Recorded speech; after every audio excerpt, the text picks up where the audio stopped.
All right, guys, Joe McDonough here for MMA Empire. I'm joined by Cody Gibson. Cody, how's it going, man? Going good. Just last few days of preparation. So Absolutely, and that's got to be one of the best feelings as a fighter. I mean, training camp and all that other stuff is the hard work. It's fight night that is kind of the fun part of being a fighter. 100%. Yeah. Sometimes things can get repetitive and kind of like you get on that grind of just day after day after day. And so it's time to cash in the chips, as they say. Absolutely, and we're all looking forward to watching your first fight since 2018. I know earlier this year you were set to fight John Dodson at XMMA 1. That fight did not happen. I mean, just talk to me about what these last 2.5 years or so have been like. I'm sure COVID and the pandemic didn't help with getting back in there. Just tell me about what these last 2 years have been like for you. Yeah, COVID obviously sidetracked everybody for the 2020 fighters and everyone else alike.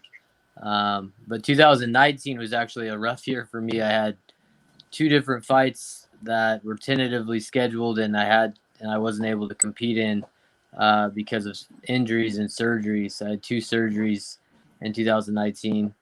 One on my bicep. I tore my bicep, and then I tore 2 different places in my labrum and my shoulder. So it was a rough year, and so going into 2020, I was really hoping to get active and get busy, and then the world shut down. So it's been 2+ years for me, and not because I wanted to necessarily, but that's life. Sometimes you gotta roll with the punches. That's true, and I'm sure that adds a little bit of excitement to an already exciting night that you're getting in there for the first time since 2018. Yeah, for sure. I'm trying to remember what it's like to be in there. I've done it quite a few times, but at this by now. But yeah, I do a lot of visualization, like remember what it's like because 2.5 years now about. So I'm excited. I have a feeling that once you step in there, you'll know what to do. I think we've seen you do it plenty of times, so I think you'll know what to do in there. Talk to me about XMMA. This is XMMA 2. When you're stepping in there, plenty of UFC and Bellator veterans stepping in the cage. Just talk to me about this promotion and why you've chosen to go with it. Well, I mean, I think they're providing a platform, for guys that have been around the game. I mean, the guy I'm fighting is an up and coming guy. But also for guys, a lot of these other promotions that are well known on Fight Pass and things like that, kind of the regional promotions, they don't really cater to veterans. If you've had your shot in the UFC and you got cut, sometimes you have difficulty finding fights, and maybe you can find a fight for a regional promotion, but as you know, in California, there hasn't been a whole lot of regional MMA. Yeah. So for me, I'm just super fortunate.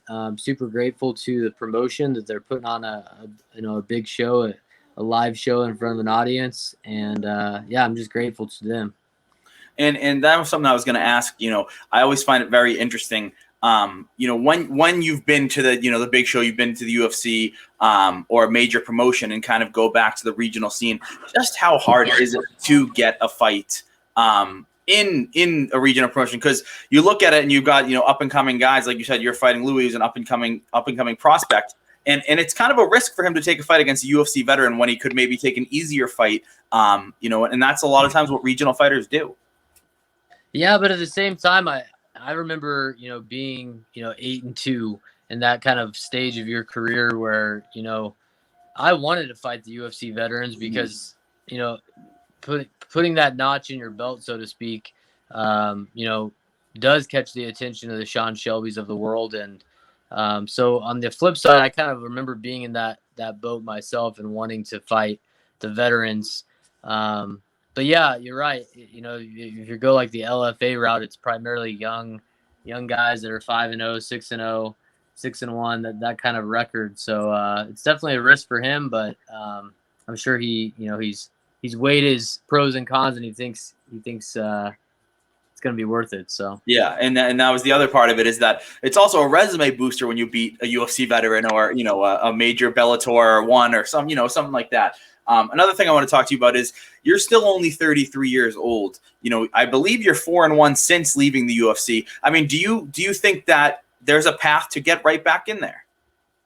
I would hope so. Yeah. I mean, I'm really open to fighting for any promotion. Bellator's got a really stacked bantamweight class, Yep. division too. So I'm not opposed to fighting for Bellator either. Or if the PFL ever open up at 135 pounds, I keep my eye. I've actually, that 2019 that I had those surgeries, both of the fights I had were supposed to be in the 145-pound division for the PFL. But I prefer to fight at 135 pounds. So, I mean, I would love to be back in the UFC. I feel like I'm kind of in my prime right now. I'm at a good crossroads between experience and skill. I might have, if I'm being realistic, like maybe I'm not quite the athlete I was at 22, being 33, but in other ways, I don't know. I feel stronger. Like, I don't know. I feel pretty good. Like, so I don't, it's hard to kind of assess that, but I don't feel like I've lost a step. I train with a bunch of 22-year-old killers, and I feel pretty good with them. So, yeah, I would like to be back in the UFC. That's kind of my goal. I'm 4-1 since I left the promotion. 4-0 at my actual weight class at bantamweight. My one loss was at featherweight. So I'm trying to stick to my weight class. But yeah, that's what in an ideal world, that's what I would get that opportunity. But I just got to take it. I've said it before. Like my problem since I left the UFC isn't that I haven't been winning fights against tough opponents. It's that just inactivity. Yeah. And so for me, this is the first step back to not just a fight, but to getting active again, and hopefully racking up at least one more fight this year and seeing where it leads me. So I'm just excited to be back in the cage.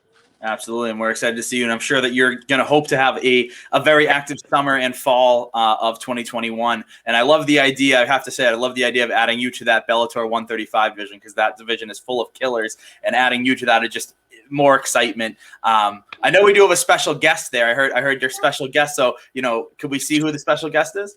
Sure. Margot, can you say hi? Hi, Margot. I love that. Talk to me about Louis. Like you said, up and comer. I believe he's 8-2. One of Canada's premier prospects. Talk to me about what your expectations are for this one. He seems like a really tough grappler. Black belt in DeFrost hobby. So definitely, I've studied his ground game pretty extensively when he's been on the bottom and the top. Really good at taking the back, decent takedowns, and his striking's come a long way. I watched some of his earlier fights. I'm a big fight footage. I know some guys like, oh, I don't even watch my opponents. I don't watch any footage. I let my coaches do it. Well, I watch it. I let my coaches watch it, and I watch a lot of footage. And I mean, to the point of slow mowing things that I'm seeing, and I mean, I study it pretty extensively. And with him, you could tell in his earlier fights that he was primarily a grappler with limited striking. And then in some of his later fights, you could tell that his striking's come a long way. So I'm expecting a well-rounded guy. He's a southpaw, relatively long for the weight class, not quite as big as I am, but he's also, sometimes you fight guys.